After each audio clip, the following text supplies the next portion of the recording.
Video games are a remarkable way to both tell and experience stories. They invite you to enter worlds of action, fantasy, terror, and wonder. Not just a member of the audience, but an active participant. They are stories that are shaped not only by the visions of their creators, but by the choices you make as they unfold. They are changed by you, just as you are changed by them. This year, for the first time, Tribeca has selected 8 games. We hope they offer you a brief glimpse into the ingenuity and artistic scope that games have to offer the world, and why they belong at the forefront of our conversations about storytelling, both now and in the future. We can't wait for you to play them. Horror stories are often about seeing our deepest fears and anxieties made real in the form of ghosts, ghouls, and demons.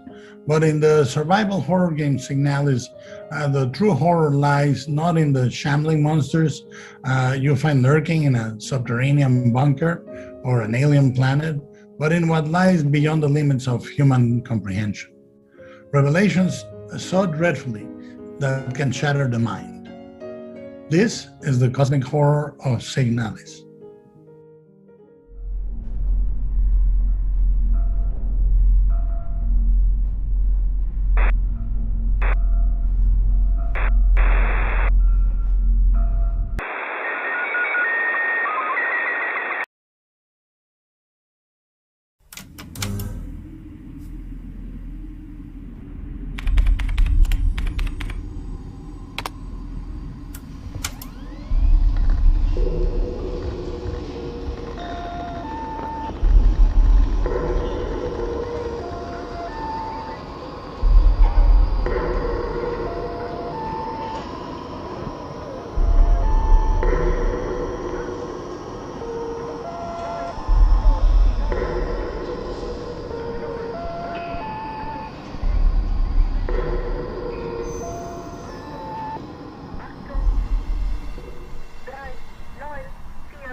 Cana Bridge of Spirits is a rich, compelling tale of fantasy and adventure with themes of trauma and loss of forgiveness.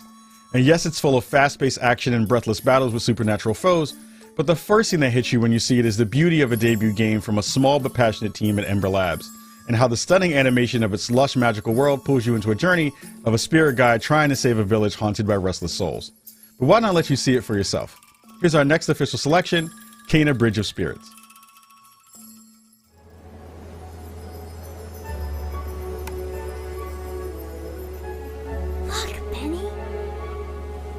Ground yourself.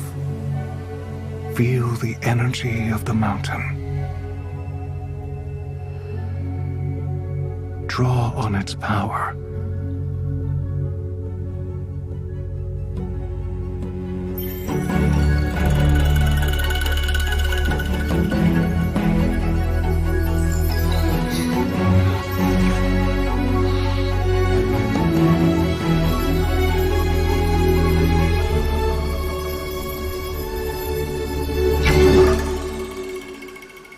Emblem is a really small studio. We have a background in film and animation. We got our start doing visual effects for films.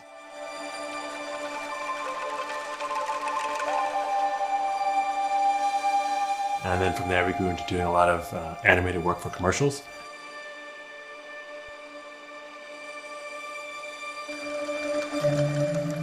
In between commercial projects, we would always siphon off some time to learn new things and be a little creative.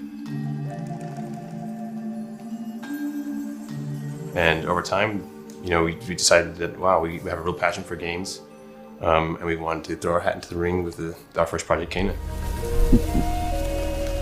Something tells me you did not come to our village looking for forest creatures. Hello, Spirit. I seek passage to the Sacred Mountain Shrine. We've been playing games our whole lives together as brothers, and the action-adventure games are sort of what we play together and we also enjoy. Yeah.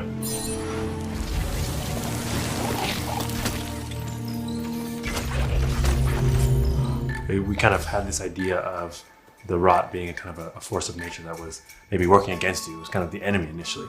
And then I kind of had the thought to flip it, where the rot become your companions.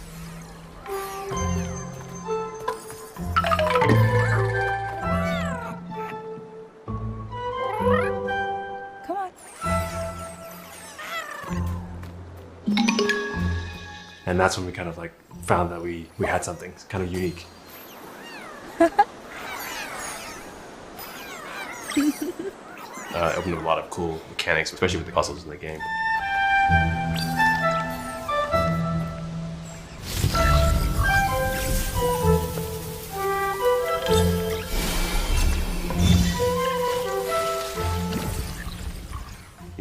With film, you can just put the camera where you want it. You can tell, you have complete control over what they're seeing, when they're seeing it, how they're seeing it. And in games, all that goes out the window. So communicating ideas or themes to the player is a lot more difficult, we found. Yeah.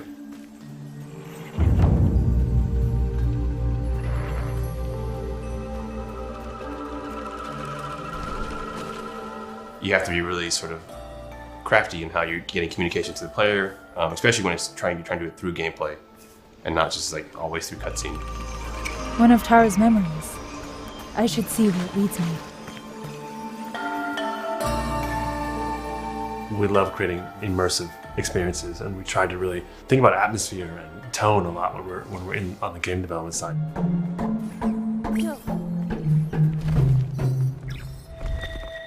Storytelling and atmosphere is a big part of our traditional medium in terms of film aesthetics.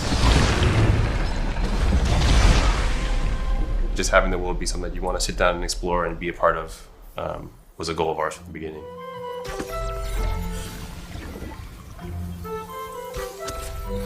Having a nice team of really great animators who have worked together, I think, was paramount in terms of pulling off some of the storytelling we wanted to do with the game.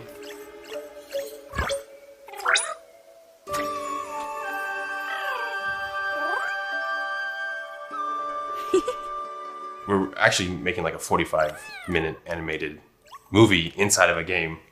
Hi. We're really proud of the team. A lot of them come from the visual effects and animation background and kind of converted their skill sets from the film and animation background into developers on the game side.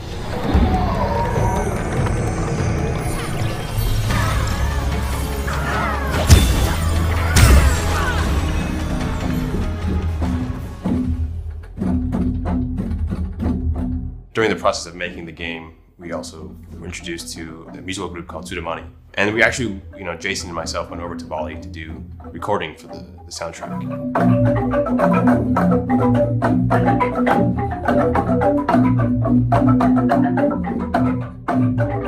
One of the things that's grown out of that relationship is Dewa is the composer, but his daughter Ayu is actually the voice of Cana. My name's Cana. What are you two doing out here? She's never done any voice acting, but she fit right in. It's okay. You have to go now. You know, we wanted to make a game that would just excite us if we saw it. And, you know, something that we would see the trailer. Oh yeah, that game looks awesome. Yeah. So as difficult as it has been, it's also very rewarding because it's like something that we would be very proud of. And something that we would want to pick up ourselves. You must move on.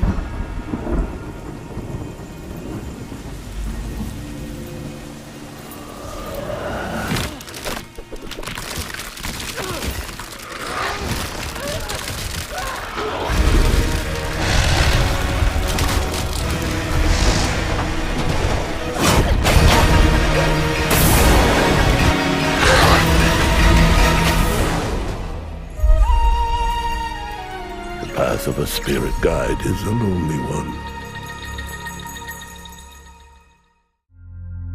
Southern Gothic is a uniquely American storytelling tradition, blending magical realism with dark tales of decay in the American South.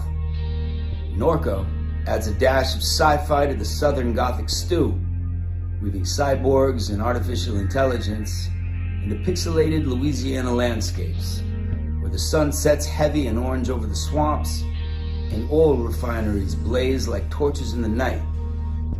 It is a place where people, memories, and secrets have a way of getting lost and buried. Dig them up if you dare in the haunting and extraordinary adventure that is Norco.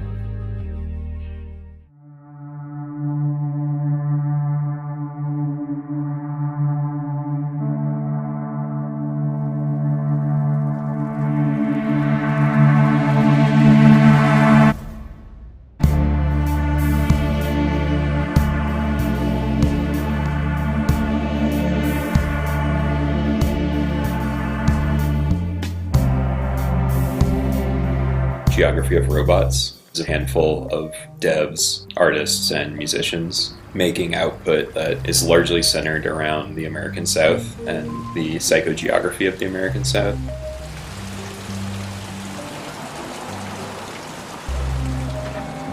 Another one. Our first release is a game called Norco, which is about my hometown of Norco, Louisiana. A small, very industrialized town about 25 miles upriver from New Orleans.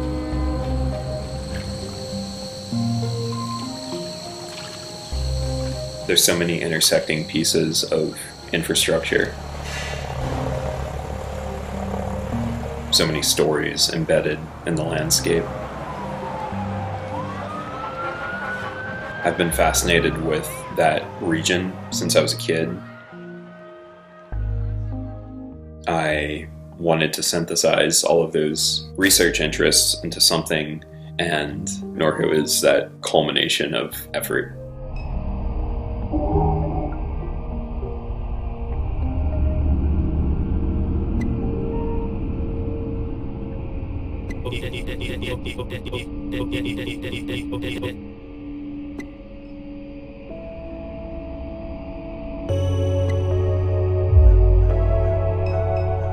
It draws from both reality and certain sci-fi tropes.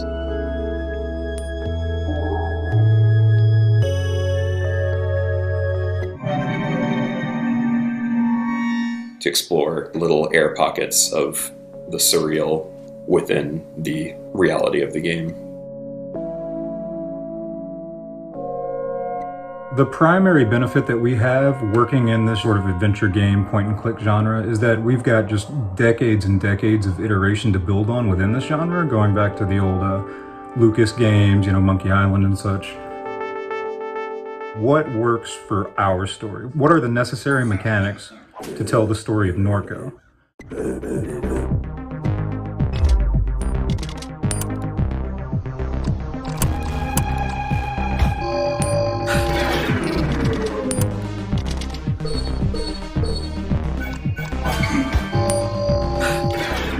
I was interrogating a lot of events and experiences from the past. I was playing a lot of 2D pixel art games at the time. A lot of traumatic events had occurred both in my personal life and the life of the region that I was exploring, and I thought there was a kind of hauntological element to using pixel art to tell those stories.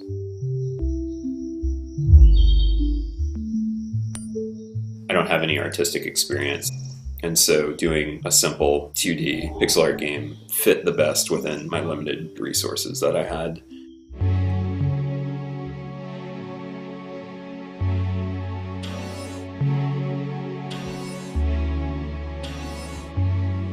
In the more recent years, big and small studios have really been pushing what it means for player agency to take a front seat in a semi-linear narrative.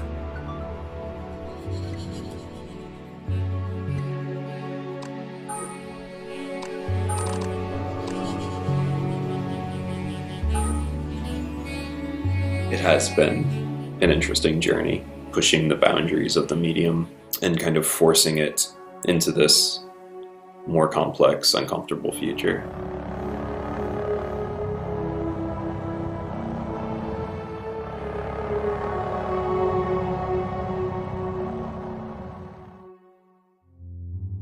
In the handmade adventure game Harold Halibut, a spaceship full of people fleeing the Cold War crash lands in an alien ocean, where the sunken ship becomes a city that is forever stuck in the 1970s. And when I say handmade adventure game, I mean that in a very physical, tangible way. Every set, every character, every floorboard, and every coffee cup has been meticulously handcrafted from wood, clay, cloth, and metal to bring this gorgeous world to life. I'm pleased to introduce the stop-motion adventure, Harold Halibut.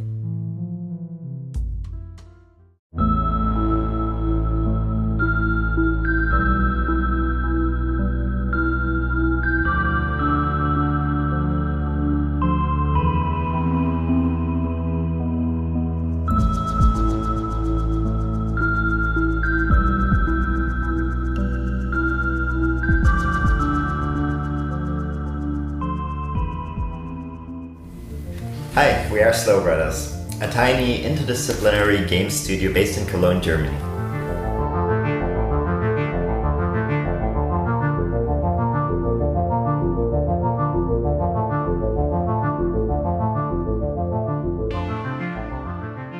Harold! Stop daydreaming! And don't forget to fix the light after cleaning up the paint! Sometimes I do wonder what life would have been like on Earth. It's been about 10 years since we started game development. Some of us have a film background, and at that time we were kind of frustrated about the big budgets needed to produce a feature-length film, the dependencies to producers. Being also game lovers, we thought that making a game instead of a film to tell a story might be the more approachable endeavor. We quickly realized that the budgeting thing at least wasn't too different from feature-length films, but we were way too deep into the process already when we realized that.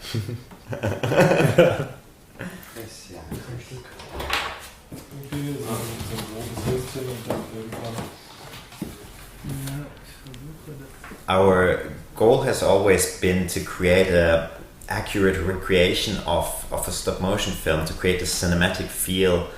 And our initial approach was quite a lot of experimentation involved until we found our process that we use now, which is 3D scanning everything by using photogrammetry to create 3D models of the characters that we then animate using motion capturing.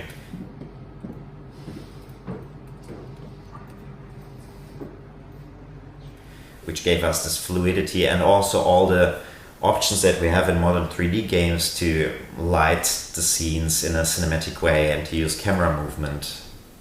So it's even a little bit different than traditional stop motion animation, and we really liked this mix of the digital world and the analog world.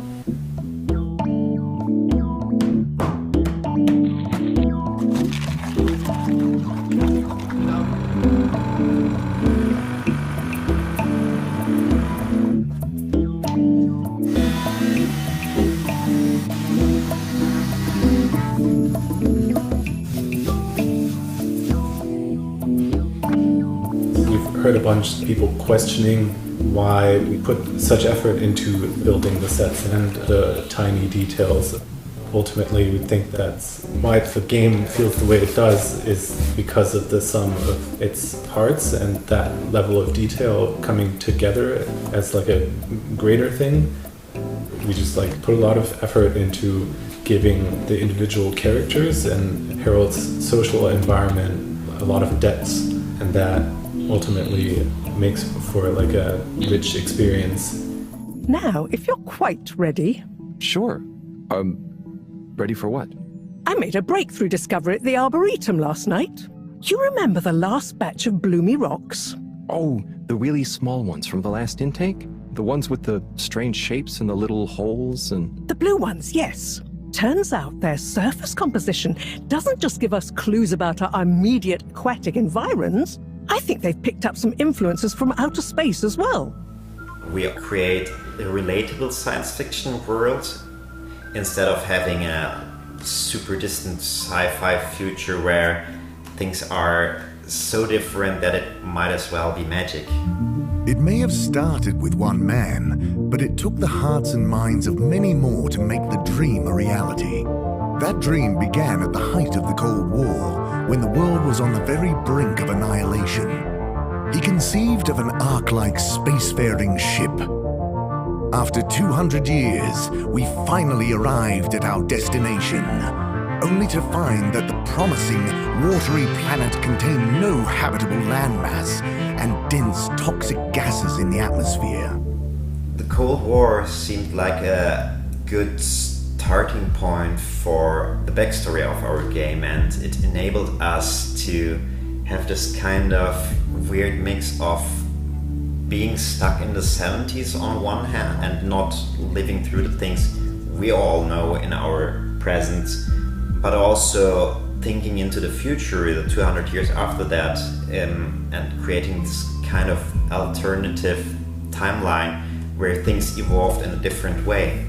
It's just that the professor and I need some sea rocks, filter rocks from older times that have come from the filters, and I feel like you might have one? Okay, look and listen here, Longy Long Pants. I shut the store for a reason, you know? While we have this overarching storyline in our game with multiple story arcs, Harold is only one part of its bigger story, and we always kind of focus on Harold's personal interactions, relationships and friendships of Harold. Harold! Good timing. You can explain things to the Major, can't you? Harold? Come here and explain things. So, Harry, how's life been treating you? Keeping fishy. What? Keeping busy. Okay. Harold. Is everything okay? And therefore really concentrated on providing a lot of depth in those characters for players to ultimately explore.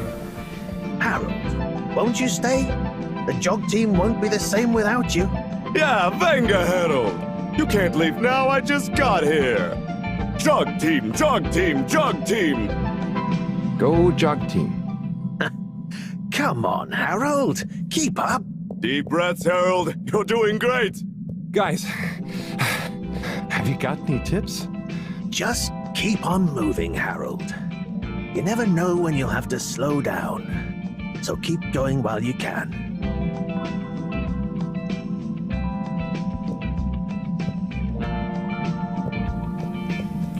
Ja, dat is toch goed.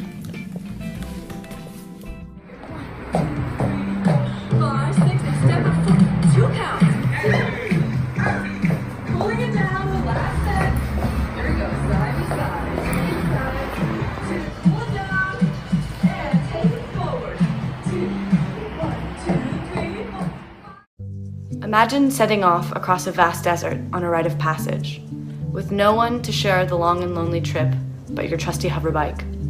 On your journey to the horizon, you will traverse a world of beauty and mystery, full of spectacular ruins, both ancient and futuristic. This is the joy of exploration, the thrill of discovery. And if you listen to the stories of the people and places you encounter, perhaps a chance to learn what you came here to understand. This is Sable.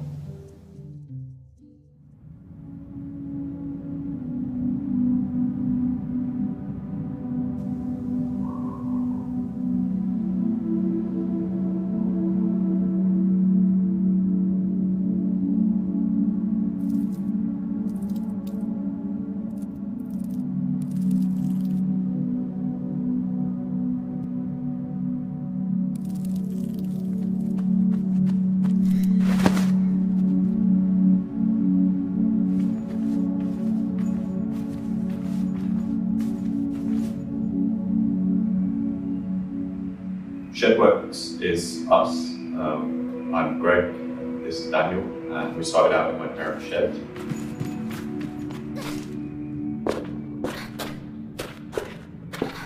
Sable is the main character. She's a young girl who's leaving her home for the first time.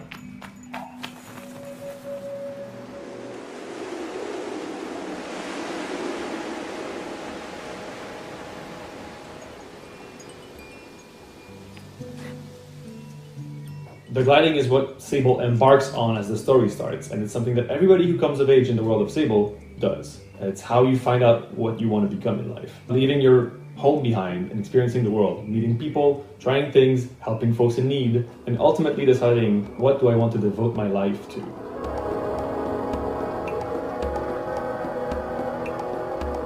So much of the people here, the communities here, are defined by their vocation.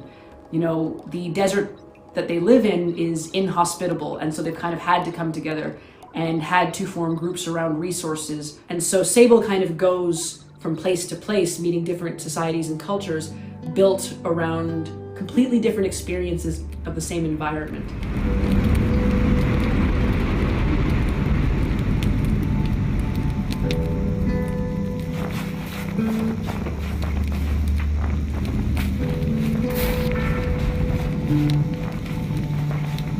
It means that she has to be a sponge, right? She's trying to figure out her place in the world, what she wants to do for the rest of her days.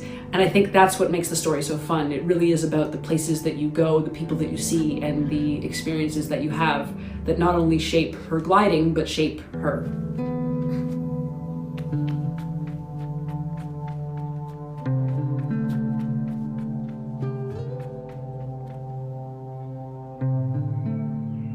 My dad and Daniel's dad went to architecture school together.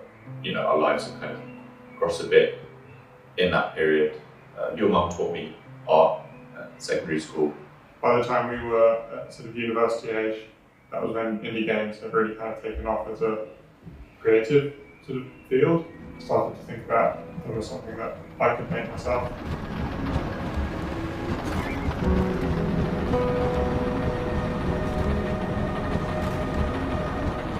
I studied architecture, Daniel studied comparative literature, but neither of us had any experience making games before we started making games. We kind of went to the pub one time and had a chat about how because we had none of these industry direct connections to skills or experience, we thought we'd start our own internship, do our own internship in the shed. The initial thought was just, let's get some experience under our belt and see where we go from there. Somehow 6 years or so later, we're here now, still going. Yeah.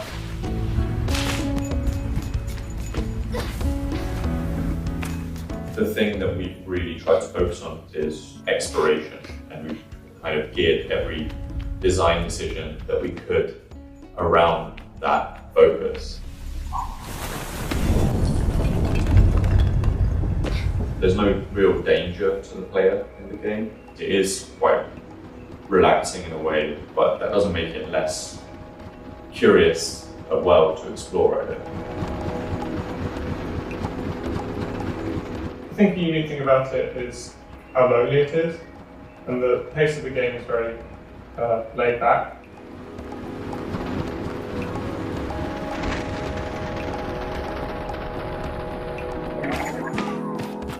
It was the first game that we designed that was really geared around our skills as well, our backgrounds. We wanted to do something narrative focused, we had to do a background in comparative literature, we wanted something to architecturally focused, and my background in architecture helped with that. So I think that it's come from us in that way makes it quite unique. We draw from a number of references and influences, I suppose. I guess some of the most obvious ones are the visual ones, right? Stuff like Mobius or Tintin or Studio Ghibli, and those kind of pieces were always influential. Yeah, it does have that mix of ancient and futuristic to our eyes, right, who live here, but to the eyes of Sable and to everyone in that world, that is all that they know. We brought Japanese breakfast onto the project really early on, like before we'd really started it, and so our music has kind of been there from the very beginning. So that's been the music itself has been a really big part of shaping where the direction of the game.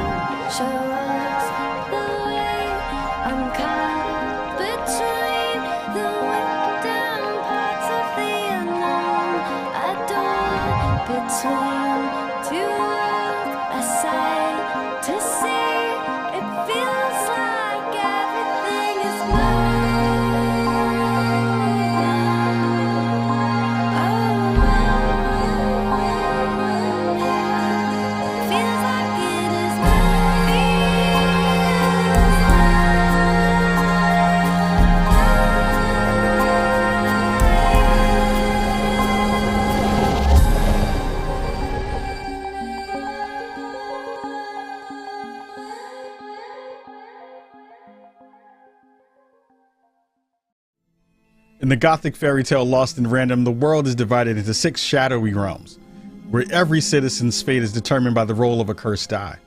You play as Even, a young girl who's set out on a quest to save her beloved sister, Odd. And with the help of your companion, a magical living die named Dicey, you'll find yourself battling your way through a dark wonderland, and if you want to win the game, you'll have to embrace the chaos and find a way to tip the odds in your favor. From the Odd and Even minds of Zoink Games, here is Lost in Random.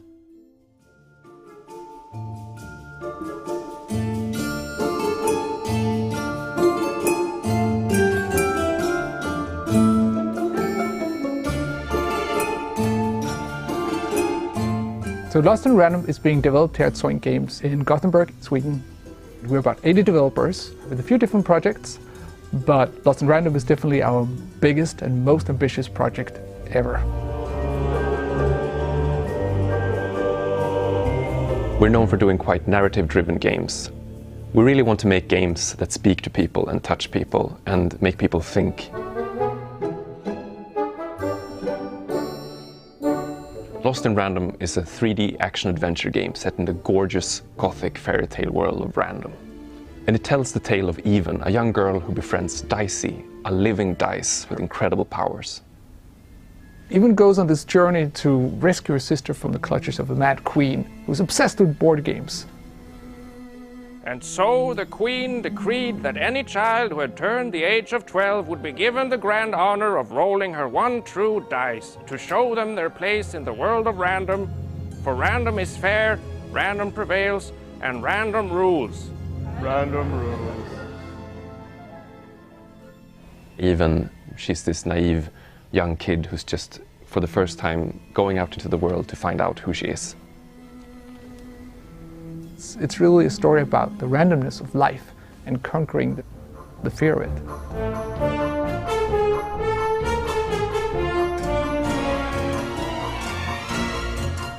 Even and Dicey are a really fun duo. Even is this quick to anger, but she's not one to hold grudges, but she can easily get into a fight. And Dicey's there to hold her back.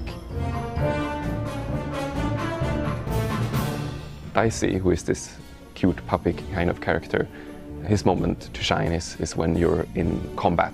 When Even rolls Dicey, he becomes this kind of Swiss army knife of magical power. No, Dicey. They should be scared of us, right? We're really in love with this project. It's a great story, it's great actors, it's the innovative gameplay, and it just feels like everything is just so perfectly packaged together around the dice and this universe. And the style of the game is kind of like something out of a Laika or Tim Burton movie. It's really everything we've dreamt of doing all these years. It's really great, and we can't wait for everybody to play it.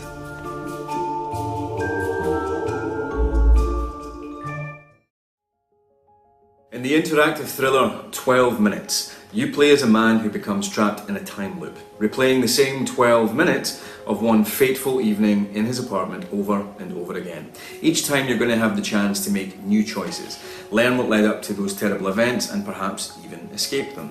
It's a story that's not just about how choices matter, but about how some stories can only truly be told when they can change, even just a little bit, every single time you retell them. It was a joy to participate in this project and lend my voice to the main character, and I hope you have as much fun playing it as I did making it. I am very proud to introduce a game where the end is only the beginning. 12 minutes.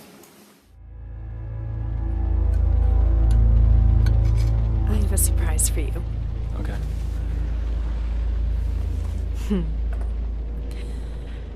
You want to guess what it is? This is an outfit for a newborn. You bought it this morning. You wanted to surprise me. I'm sorry. You're pregnant. You know? I know because you already gave it to me. This has happened before. What are you talking about? What's going on? Someone is coming. He's going to hurt us. He says you killed your father. I need to know what happened. Why are you doing this? My father died. Died of a heart attack? No, I didn't have anything to do with... Any second now, he's gonna knock on that door. Help me. This isn't happening. This can't be happening. Police, open up. My name is Luis. I am the creator of 12 Minutes.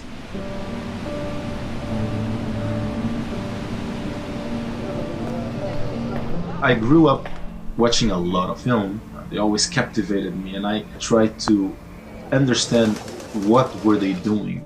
The pacing, the colors, the lighting, the composition, in order to create these emotions in me.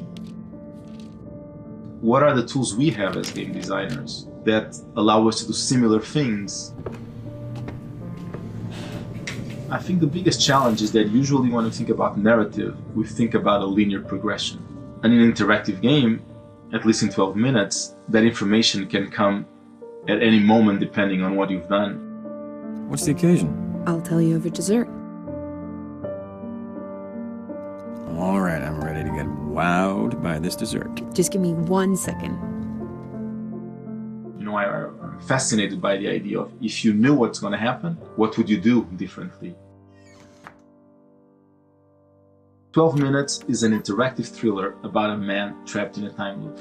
You come home from work, you're having an evening with your wife, then this cop shows up, he accuses your wife of murder. Hands behind your back, let's go. You try to stop him, you get beat up. Somebody help! Only to wake up back to the start of the evening. And then you have to use the knowledge of what you know it's going to happen to try to change the outcome and break the loop. Look, I know this sounds weird, but the day's repeating itself. What do you mean, repeating itself? I'm living the same chunk of time over and over again. Uh-huh. The reason the game sticks to a bird's eye view is because it allows you to very easily interact with the environment. Most video games, you have a third-person camera or a first-person camera, and I wanted to create something that is very accessible. So by doing a bird's eye view, you have like a floor plan of the apartment that you just click where to move. There was also the challenge of having the voices convey the emotions without seeing the faces. If someone is really stressed out, you won't have any facial expressions, so you have to feel the stress in the throat. Particularly because you don't see our faces in it, you really are projecting whatever you're feeling onto the character. There's no facial expressions that are instructing you. Where you go in the game will, I think, depend on you as an individual. I just need some time to myself. Come on, babe, please, stop it. And if there's enough subtlety in the voice acting, in the movement, your brain will fill the rest. Because actors think in terms of motivations. You know, what's my motivation for this scene? And workshopping with them, figuring those things out, allows the characters to become alive and become meaningful in the way they behave. Look, I didn't mean to. This is never what I wanted. No, come on. I warned you. Look, you can't do this. It will be different things for different people. There are so many versions of the story that will either reveal something or show something, and you as the player are revealing how you deal with truth, how you deal with other people's truth. Working in interactive medium, you can make a story that becomes very personal to you, right? You're not passively looking at what's happening and processing. You're actually deciding. By allowing you to participate, to change it, to mold the way it's built, in a way it becomes part of you. It's like you're part of the creative process that is happening. And because the game doesn't really give you a direction, the decisions you make are based on who you are. I'll prove it. Yeah, great, let's see it. Wow me. That allows you to explore a side of yourself that maybe you wouldn't otherwise. Silently repeat these phrases. May you be free from suffering. May you be free from fear. May you know peace and joy.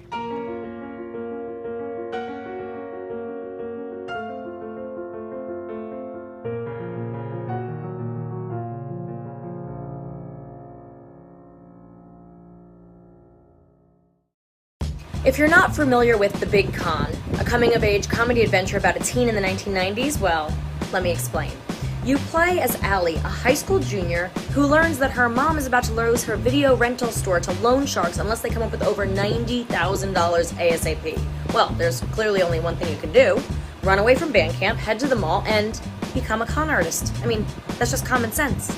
From the decade that gave us the World Wide Web and so much plaid, I give you The Big Con. The Big Con. The Big Con. The Big Con. The Big Con. Hey, I'm Dave Proctor from Mighty Owl Studios, and I am the game director and writer on The Big Con. Mighty Owl is a company from Toronto. We're made up of some really awesome devs from this city. George Degenkamp, Saffron Aurora, Tabby Rose, Sakrina Diaz, and Yash Kulkarni is our core team. The Big Con is a adventure game where you hustle your way across 90s America as a teenage con artist. But it's all for a good cause. You are trying to save your mom's video store. So you learn to pickpocket, wear disguises, talk your way into and out of trouble. All for that good, not so good cause of making sure your family business stays afloat.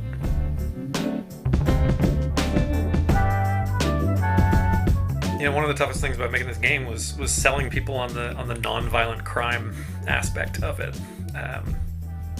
Games with guns don't bat an eye, but you know, the moment you have to steal an old lady's wallet, people start to think maybe there's something wrong with you, which is fine. That's part of the fun of making this. It really helps us make something that, you know, challenges people and challenges ourselves, and hopefully helps us find a little bit of in-between in a story like this. Ultimately, Allie's doing crimes for a good cause, and you know, writing a funny and heartfelt story kind of helps justify those actions. So, you know, on the one hand, we get to make a game that we've never seen before, which is a con artist video game, and on the other hand, we get to kind of couch that in a conversation about small businesses surviving, and you know, a story about a mother and a daughter. And between that and the 90s, it really informed like what we were capable of coming up with in terms of this relationship. Like, who is Linda, Allie's mom, who raised her as a single mom and kept a business together and is tough as hell, and what is that person like, and what is her daughter like? How do they play off against each other? Allie can be, you know, she can be a teenager, she can be rough, she can be sarcastic. And this is something that we really wanted to see, and I think it brings a lot of truth to the game.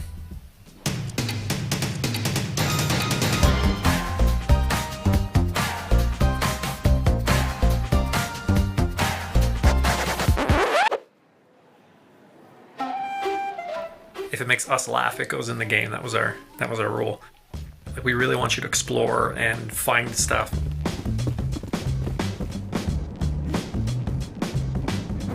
Random conversations with people that, you know, some people might see, some people might not. It makes us happy knowing that it's in there.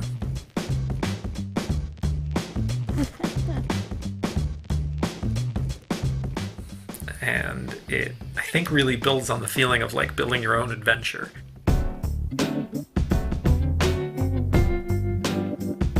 The 90s are just not they're not as done in video games, but we wanted to do it. We wanted to get in there.